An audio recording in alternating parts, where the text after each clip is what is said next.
Next में दो derivation और बचे हैं, दो डेरिवेशन आज के दिन बता दूंगा, ठीक है। अब देखो तुम ये जो डेरिवेशन में बता रहा हूँ ना, तो डेरिवेशन याद रखो ना रखो, तुम फॉर्मूला जरूर याद रखना, ठीक है, क्योंकि फॉर्मूला पे बेस्ड क्वेश्चंस होते हैं।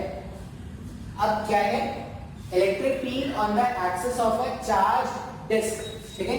इससे पहले हमने क्या किया था, रिंग पे कैलकुलेट किया था, चार्ज रिंग थी, एक इस तरह से चार्ज रिंग थी और इसके एक्सिस पे हमने क्या किया था, फील्ड कैलकुलेट किया है।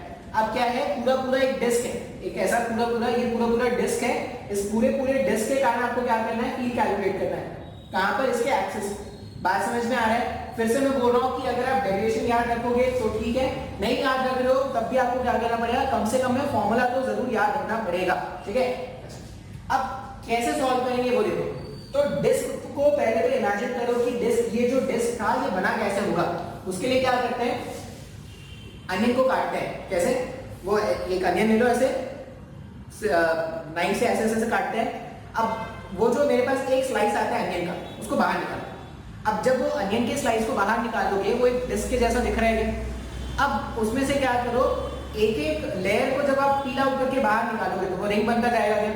इसका मतलब बहुत सारे रिंग्स मिलके एक डिस्क बना होगा ना। तो यहाँ पर हम क्या करने वाले हैं, अगर डिस्क के कारण मुझे पॉइंट P पर फील्ड कैलकुलेट करना है तो एलिमेंट कैसा लेंगे। अब एलिमेंट लेंगे रिंग के जैसा, क्यों, क्योंकि डिस्क बना होता है बहुत सारे रिंग्स को मिलाकर। अब रिंग के कारण एक्सिस पे फील्ड कैलकुलेट करना आता है अपने को, रिंग के कारण एक्सिस पे फील्ड कैलकुलेट करना अपने को आता है। इसको मान लो y, ये dy, ये y। अब यहां पर मैंने दो डायग्राम बनाया है, ठीक है। ये जो डायग्राम है उसमें देखो कैसे रिंग ऐसे रखा हुआ है, रिंग ऐसे रखा हुआ है, ऐसा रखा हुआ है रिंग। अब रिंग ऐसे रखा हुआ है, इस वाले पॉइंट पे मुझे क्या करना है, फील्ड कैलकुलेट करना है। बात समझ में आ रहा है। फिर मैंने क्या किया, इसका फ्रंट व्यू मैंने बनाया है। अगर आप फ्रंट व्यू से उसको देखोगे तो ये हमारे पास इस तरह से एक डिस्क है, हमारे पास इस तरह से एक डिस्क है, डिस्क का रेडियस r है और इसमें एलिमेंट मैंने कैसे लिया है, y लेंथ आगे जाके dy थिकनेस का मैंने रिंग कट कर लिया है। बात समझ में आ रहा है क्या। अब यहाँ पर जो चार्ज है ना, यहाँ पर जो चार्ज है वो पूरे एरिया में डिस्ट्रीब्यूट होगा क्या। जिस तरह से हमने चार्ज पर यूनिट लेंथ सीखा था जिसको लैम्डा बोलते थे, उसी तरह से क्या होगा, charge per unit area. Charge per unit area को क्या बोलेंगे, सिग्मा। ये सिग्मा यहाँ पर क्या है, सिग्मा का मतलब है charge per unit area. Sigma को क्या बोलते हैं, चार्ज पर यूनिट एरिया। जिस तरह से लेंथ में चार्ज डिस्ट्रीब्यूट होता था तो लैम्डा लिखते थे, अगर एरिया में चार्ज डिस्ट्रीब्यूट होगा तो उसे क्या बोलेंगे, सिग्मा। अब यहाँ पर सिग्मा का वैल्यू है, सिग्मा को चार्ज पर यूनिट एरिया लिख दिया। अब इसके कारण यहाँ कहीं पर मुझे फील्ड कैलकुलेट करना है। डायग्राम समझ में आ रहा है क्या। इसके कारण यहाँ कहीं पर फील्ड कैलकुलेट करना है, कितने दूरी पर, x दूरी पर कोई पॉइंट है P जहाँ पर फील्ड कैलकुलेट करने वाले हैं। अच्छा, हम क्या जानते हैं, अब सिर्फ ना इस रिंग को देखो, ये जो शेडेड रिंग है, रिंग के एक्सिस पे रिंग है, रिंग का रेडियस कितना है, y है ना। रिंग है जिसका रेडियस y है और इसके एक्सिस पर एक पॉइंट है P जिसमें मुझे फील्ड कैलकुलेट करना है। तो अगर मैं स्मॉल p लिखूं, DE जो है वो क्या है, electric field at point P because of elemental ring. ये जो एलिमेंटल रिंग मैंने अज्यूम किया है, इसके कारण मैं क्या कर रहा हूं, पॉइंट P पर फील्ड लिखने वाला हूं। तो ध्यान से देखना ये। अब रिंग पर जब P लिखते थे तो क्या लिखते थे, K Q। Q का मतलब रिंग पे जितना चार्ज होता था वो लिखते थे क्या, KQX root over of r square, KQX r square plus x square to the power 3/2। ऐसा ही तो फॉर्मूला था ना। अब Q का वैल्यू अपने को ढूंढना पड़ेगा।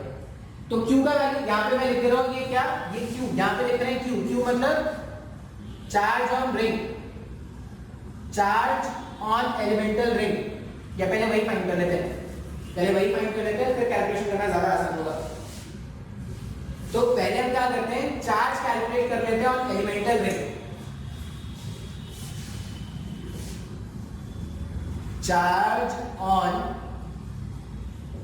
एलिमेंटल रिंग, जो मैंने रिंग कंसीडर किया है उसमें कितना चार्ज होगा ये मुझे कैलकुलेट करना है। मुझे क्या पता है, ये जो Q चार्ज था, ये जो Q चार्ज था ये पूरे पाई आर स्क्वायर इतने एरिया में डिस्ट्रीब्यूट हो रहा था क्या? ये जो पूरा Q चार्ज था इसमें, ये जो पूरा Q चार्ज है वो पाई आर स्क्वायर के एरिया में डिस्ट्रीब्यूट हो रहा है। इसका मतलब सिग्मा क्या है? सिग्मा जो है वो Q upon pi r square है क्या? जो सिग्मा है वो actually Q upon pi r square है ना। अब अगर मुझे चार्ज पर यूनिट एरिया पता है तो मैं एरिया को इस सिग्मा से अगर मल्टीप्लाई कर दूं तो मुझे dq का वैल्यू मिल जाएगा क्या?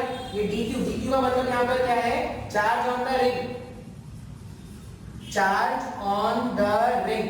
जो रिंग है उसमें हम चार्ज कैलकुलेट करना चाहते हैं, तो रिंग पे चार्ज को कैसे कैलकुलेट करेंगे? Charge per unit area into area of the ring. मेरे पास सिग्मा पता है, सिग्मा पता है मतलब पर यूनिट एरिया में कितना चार्ज है ये मुझे पता है, उसमें मैं रिंग के एरिया को मल्टीप्लाई कर दूंगा तो मुझे टोटल चार्ज मिल जाएगा ना। तो dq का वैल्यू क्या हो जाएगा? आप चाहो तो सिग्मा लिख दो, आप चाहो तो q/4 पाई r स्क्वायर लिख सकते हो, दोनों में से कुछ भी लिख दो, लेकिन क्वेश्चन में सिग्मा गिवन है तो मैंने सिग्मा लिख दिया। सिग्मा इनटू इसका एरिया। अब इसका एरिया कैसे फाइंड आउट करते थे? तो सर्कमफेरेंस इनटू dy, ऐसा कुछ मैंने बताया था। इसको बाहर निकाल के अगर आप इसको कट करके ऐसे एक्सपैंड करो तो एक रेक्टेंगल बन जाता है क्या? रेक्टेंगल बनता है जिसका लेंथ कितना है 2 पाई y और थिकनेस कितना है dy, तो ये हो जाएगा 2 पाई y टाइम्स ऑफ dy। ऐसा कुछ मैंने तुमको पहले भी बताया है, ये कोई नई बात नहीं है तुम्हारे लिए। तो dq का वैल्यू मिल गया, मतलब इस रिंग ने कितना चार्ज स्टोर करके रखा है वो मुझे मिल गया। कितना चार्ज स्टोर किया है इन्होंने इसमें? 2 पाई y dy। अब अगर रिंग का चार्ज मुझे पता है तो रिंग के कारण पॉइंट P पर, रिंग के कारण पॉइंट P पर इलेक्ट्रिक फील्ड लिख सकते हैं क्या? अगर फील्ड लिख सकते हैं तो लिख देते हैं। अच्छा, ये डायग्राम का भी काम खत्म हो गया है, इसको भी हटा देते हैं। ये बस समझने के लिए था कि किस तरह से एलिमेंट ले रहे हैं, किस तरह से डायग्राम दिखेगा। जिसको समझना है उसको इतने में समझ में आ जाएगा, और जिसको नहीं समझना है उसके लिए तो दुनिया जहां नहीं कर दोगे फिर भी नहीं समझ पाएगा बेचारा वो। अच्छा, ये लेक्चर सबको देखना है, ये मेडिकल वालों को भी देखना है और ये जेई वालों को भी देखना है। अब फिर से मतलब मेडिकल वाले बच्चे क्या करेंगे, सिर्फ रिजल्ट से याद रख लेंगे तो उनके लिए सफिशिएंट होता है। जेई वाले बच्चों के लिए मैं खुद बोलूंगा कि आप डेरिवेशंस भी जानो, डेरिवेशंस भी आपके लिए इंपॉर्टेंट है। स्टार्ट करते हैं। जो एलिमेंटल रिंग लिया है इसी कारण P लिख रहे हैं पॉइंट P पर, ध्यान से देखना है। तो मैं इसको लिख रहा हूं D electric field at point P because of elemental ring. Formula होता है K Q X upon root over upon r square plus x square to the power 3/2। यही फॉर्मूला होता है ना। एक एक करके मैं सारे वैल्यूज पुट करूंगा। K Q का मतलब charge on the ring. Ring पे जो चार्ज है उसका वैल्यू कितना आया था? रिंग पे चार्ज का आया था सिग्मा इनटू इसका एरिया। इसका एरिया कितना आ रहा है? इसका एरिया आ रहा है 2 पाई y dy। बात समझ में आ रहा है? चार्ज kqx, x के प्लेस में तो अभी भी x रखने वाले हैं, root over of r square plus x square to the power 3/2। अच्छा, इसका रेडियस y है क्या इस बार? अगर इसका रेडियस y है तो यहाँ पे हो जाएगा y square plus x square to the power 3/2। Sir मेरे को नहीं समझ में आया। मैंने क्या किया, वो जो रिंग मैंने कंसीडर किया था, रिंग के कारण मैंने पॉइंट P पर इलेक्ट्रिक फील्ड का वैल्यू लिख दिया। अब पॉइंट P पर रिंग के कारण जो फील्ड होता था उसका वैल्यू था kqx r square plus x square to the power 3/2। तो मैंने सबके वैल्यूज को सब्स्टिट्यूट कर दिया है। अब अगर मैं यहाँ पर नेट इलेक्ट्रिक फील्ड कैलकुलेट करूँ तो इंटीग्रेशन करना पड़ेगा। तो इंटीग्रेशन ऑफ dEP कांस्टेंट क्या क्या है? तो k कांस्टेंट है, सिग्मा कांस्टेंट है, 2 पाई कांस्टेंट है, x कांस्टेंट है क्या? हाँ सर, x कांस्टेंट है। ये x तो नहीं चेंज हो रहा ना, तुम एलिमेंट यहाँ लो, यहाँ लो, यहाँ लो, कहीं पर भी लो, x का नहीं चेंज हो रहा, मतलब ये x कांस्टेंट है, x को ही बाहर निकाल सकते हैं। तो इंटीग्रेशन के अंदर क्या बचेगा? ऊपर में दिख रहा है अपने को y dy और नीचे में अपने को क्या दिख रहा है? y square plus x square to the power 3/2। अब यहाँ पर एक इंटीग्रेशन आएगा। ये जो इंटीग्रेशन है, इस तरह का इंटीग्रेशन का पैटर्न आपको याद रखना है कि कभी भी अगर ऐसा कुछ आ जाए y dy root over of y square plus x square to the power 3/2, इसको सॉल्व करने के लिए इंटीग्रेशन का पैटर्न होता है, वो आपको याद रखना पड़ेगा। पैटर्न क्या है? जेई वाले बच्चे ऐसा मैथ्स में सॉल्व करते होंगे, मेडिकल वाले बच्चे क्या करेंगे, या तो याद रख लेंगे, वैसे उनकी डेरिवेशन तो इंपॉर्टेंट तो है, ठीक है। तो कैसे सॉल्व करें वो देखो, y square plus x square को मान लो t square, y square plus x square को अगर t स्क्वायर मान लोगे तो इसको मैं दोनों तरफ अगर डिफरेंशिएट कर दूं, अगर दोनों तरफ डिफरेंशिएट कर दूं तो y का डिफरेंशिएशन क्या हो जाएगा, 2y dy हो जाएगा। अच्छा x यहाँ पर कांस्टेंट है क्या, अगर x कांस्टेंट है इसका डिफरेंशिएशन हो गया 0, t स्क्वायर का डिफरेंशिएशन 2t dt, 2 से 2 कैंसिल कर दो, मतलब जहां पर y dy है वहां पर क्या कर देंगे, t dt सब्स्टिट्यूट कर देंगे, ठीक है। अच्छा यहाँ पर ना लिमिट्स भी देख लेते हैं, यहाँ पर इंटीग्रेशन किसका हो रहा है, y का इंटीग्रेशन हो रहा है, और y का लिमिट्स कहां से कहां जाएगा, 0 से r तक। y का जो लिमिट्स जाएगा, y का सबसे छोटा वैल्यू होता है 0 और सबसे बड़ा वैल्यू होता है कितना, कैपिटल R। अब अगर इसको मैं सिंपलीफाई करूं, that implies electric field at point P जो आना है वो आ जाएगा k sigma 2 pi x, k sigma 2 pi x, ठीक है, इसको हटा देते हैं, इसकी जरूरत नहीं है अब। k sigma 2 pi x, y dy के प्लेस में मैंने लिख दिया t dt, y dy के प्लेस में मैंने लिख दिया t dt, और y square plus x square to the power 3/2, y square plus x square के प्लेस में t स्क्वायर सब्स्टिट्यूट कर सकते हैं ना, तो ये हो जाएगा t square to the power 3/2, इसलिए मैंने यहाँ पे y square plus x square को t स्क्वायर माना था। अब देखो वो कैलकुलेशन बहुत ही आसान हो जाएगा। अब यहाँ पर जब y का आप इंटीग्रेशन कर रहे थे तो आपने y के लिमिट्स पुट किए थे, यहाँ पर अगर आप t का इंटीग्रेशन करोगे तो आपको t के लिमिट्स पुट करने पड़ेंगे क्या, तो t के लिमिट्स कैसे पुट करेंगे, t का लोअर लिमिट, अब देखो t का लोअर लिमिट क्या हो जाएगा, x, यहाँ मेरे पास अगर मैं y के प्लेस में 0 रख दूं तो t का लोअर लिमिट x हो जाएगा, और t का अपर लिमिट y के प्लेस में अगर आप r रख दोगे तो r square plus x square, मतलब ये root over of r square plus x square होगा क्या, इस तरह का इंटीग्रेशन आ रहा है हमारे पास। अब इसको सिंपलीफाई कर देंगे, सॉल्व कर देंगे और आंसर आ जाएगा। मेडिकल वाले बच्चे अगर डेरिवेशंस नहीं समझ में आ रहे हैं कोई दिक्कत नहीं है, उनको बस फाइनल रिजल्ट याद रखना है। जेई वाले बच्चे को रिजल्ट भी याद रखना है और उनको तरीका भी याद रखना है। इससे पहले वाला जो क्वेश्चन मैंने तुमको जो सॉल्व कराया था बिल्कुल उसमें भी ऐसा ही इंटीग्रेशन आया था। अब अगर इस तरह का इंटीग्रेशन बार बार आ रहा है मतलब हमें क्या करना पड़ेगा, इंटीग्रेशन का पैटर्न याद रखना पड़ेगा। मेडिकल वाले बच्चे रिजल्ट्स के डेरिवेशंस के पीछे नहीं भागेंगे, वो सिर्फ फाइनल रिजल्ट याद रखेंगे। और मैं बोलूंगा कि वो एक टेबल चार्ट ऐसा बना के रखे जिसमें वो क्या कर रहे हैं, सारे फाइनल रिजल्ट्स लिखते जाए, इंटीग्रेट करके लिखते हैं।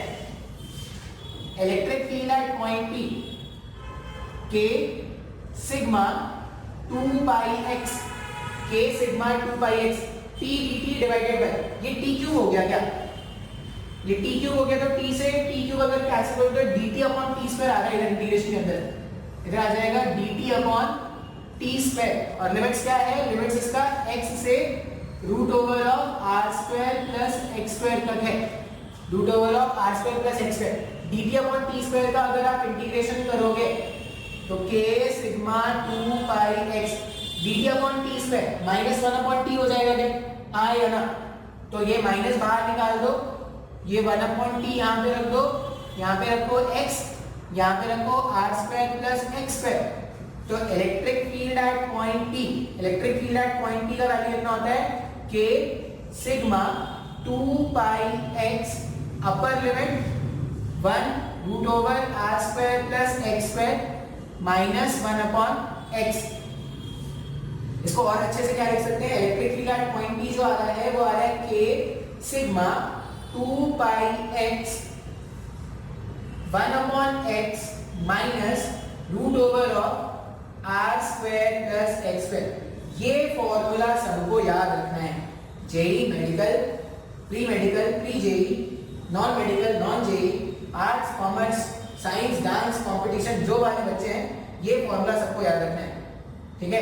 कल को तुम कुछ भी बन जाओ ये फॉर्मूला तुमको याद होना चाहिए। फॉर्मूला क्या है, फॉर्मूला है k sigma 2 pi x 1 bracket में 1 by x minus 1 by root over r square plus x square. अच्छा इस फॉर्मूले का एक और फॉर्मेट बहुत कॉमन होता है, बहुत चलता है, ये कॉमन फॉर्मेट देखो कैसा होगा, मैंने जिसको स्क्वायर ब्रैकेट में लिखा है वो याद करने के लिए है, सबके लिए जितने भी बच्चे हैं, ठीक है, medical, JEE, pre medical, after JEE, after medical मर गए तब भी आपको ये फॉर्मूला याद रखना पड़ेगा। मर गए चले गए स्वर्ग लोक में, तो जब तक ये फॉर्मूला नहीं बताओगे वहां पे एंट्री नहीं मिलेगी।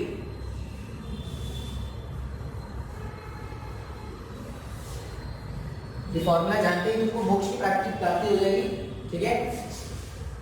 अब इसमें एक और फॉर्मेट क्या चलता है, k का वैल्यू सब्स्टिट्यूट कर देते हैं। k का मतलब होता था 1/4 पाई एप्सिलॉन नॉट, ये तो यही है ना, कि कांस्टेंट यही चलता था 1/4 pi epsilon not sigma 2 pi x, sigma 2 pi x। अच्छा ये x को अंदर मल्टीप्लाई कर सकते हैं ना, तो x को अंदर मल्टीप्लाई करो, x जैसे मल्टीप्लाई हुआ ये हो जाएगा 1 minus x divided by root over of r square plus x square. ये 2 पाई एक बार में और ये दो बार में, तो electric field at point P, ठीक है, कितना आ जाएगा 1 अपॉन sigma upon 2 epsilon not 1 minus x root over of r square plus x square. ये फॉर्मूला जो है ना वो ज्यादा एक्सटेंसिवली यूज होता है, ये फॉर्मूला ज्यादा एक्सटेंसिवली यूज होता है, मतलब इसको ज्यादा याद रखना है, इसको कम याद रखना है। बात समझ में आ रहा है। तो हमने क्या बोला कि अगर मेरे पास एक चार्ज डिस्क है, एक डिस्क है जिसमें वो चार्ज है और उसके एक्सिस पे अगर मैं कोई पॉइंट है P जहां पर फील्ड कैलकुलेट करना चाहता हूं, तो उसका फॉर्मूला होता है sigma upon 2 epsilon not 1 minus x r square plus x square. बात समझ में आ रहा है क्या? ये फॉर्मूला आपको याद रखना पड़ेगा। बार बार बोल रहा हूं कि फॉर्मूला के बेस्ड डायरेक्टली क्वेश्चंस आते हैं, तो आपको सारे के सारे फॉर्मूले जितने भी फील्ड मैंने कैलकुलेट करना सिखाया है, सारे फील्ड के वैल्यूज को आपको क्या करना है, याद रखना है, ठीक है। अच्छा ये फील्ड हो गया पॉइंट P पे, इसमें एक एक्स्ट्रा कैलकुलेशन चलता है या थोड़ा इसमें ऐड ऑन होता है। इस फॉर्मूला में ऐड ऑन क्या होता है वो देखते हैं। अगर ऐसा बोला जाए कि the value of r if r is much greater in comparison to x, ऐसा बोला जाता है कि अगर r का वैल्यू x के सामने बहुत ज्यादा है, मतलब इसका रेडियस अगर बहुत ज्यादा हो गया, बात समझ में आ रहा है क्या? मतलब ये जो डिस्क है उसको एक इनफाइनाइटली चार्ज्ड शीट मान सकते हैं क्या? सभी को नहीं समझ में आया? मैंने बोला कि मेरे पास एक ऐसा डिस्क है, अब इसके रेडियस को बढ़ाना स्टार्ट करो, रेडियस को बढ़ाना स्टार्ट करो, रेडियस को बढ़ाते चले जाओगे तो हम क्या बोल सकते हैं कि वो जो होगा वो एक इनफाइनाइटली चार्ज्ड शीट हो जाएगा क्या? हाँ या ना? अब वो अगर इनफाइनाइटली चार्ज्ड शीट है तो इनफाइनाइटली चार्ज शीट, पहले मेरे पास क्या था, इसका रेडियस लिमिटेड था, अब मैंने इसके रेडियस को बढ़ाना स्टार्ट कर दिया। अगर मैं इसके रेडियस को बढ़ाता चला जाऊं और मैं क्या करने वाला हूं, ये x के सामने इसका r बहुत ज्यादा अगर होगा तो मैं इसको क्या बोल दूंगा, if r is much greater in comparison to x, इसका मतलब ये जो डिस्क है वो यूनिफॉर्मली चार्ज शीट बन जाता है, यूनिफॉर्मली चार्ज शीट। अब ये तुमको क्वेश्चन में मिलेगा यूनिफॉर्मली चार्ज शीट के नाम से। यूनिफॉर्मली चार्ज शीट में हम क्या करने वाले हैं, r के वैल्यू को बहुत ज्यादा रखने वाले हैं x के सामने। अब अगर r का वैल्यू बहुत ज्यादा है x के सामने, ध्यान से देखना ये, तो electric field at point P का वैल्यू मेरे पास था sigma upon 2 epsilon not 1 minus, अगर ये r का वैल्यू बहुत ज्यादा है, मतलब ये r स्क्वायर जो होगा वो x स्क्वायर के सामने बहुत ज्यादा है क्या? तो ये सिंपली ऐसा आ जाएगा x अपॉन r, और फिर से अगर r का वैल्यू बहुत ज्यादा है x के सामने तो x डिवाइडेड बाय r, ऐसा समझ लो 0.01 डिवाइडेड बाय 100, ये अप्रोक्सीमेटली 0 आ रहा है क्या? अगर ये अप्रोक्सीमेटली 0 आ रहा है तो मेरे पास फील्ड का जो वैल्यू आएगा वो क्या आ जाएगा, सिग्मा अपॉन 2 एप्सिलॉन नॉट। ये एड ऑन फॉर्मूला है और ये फॉर्मूला भी बहुत काम का है। Electric field because of uniformly charge sheet, uniformly charge infinite sheet, हाँ या ना? सर मेरे को ना कुछ भी नहीं समझ में आ रहा है सर।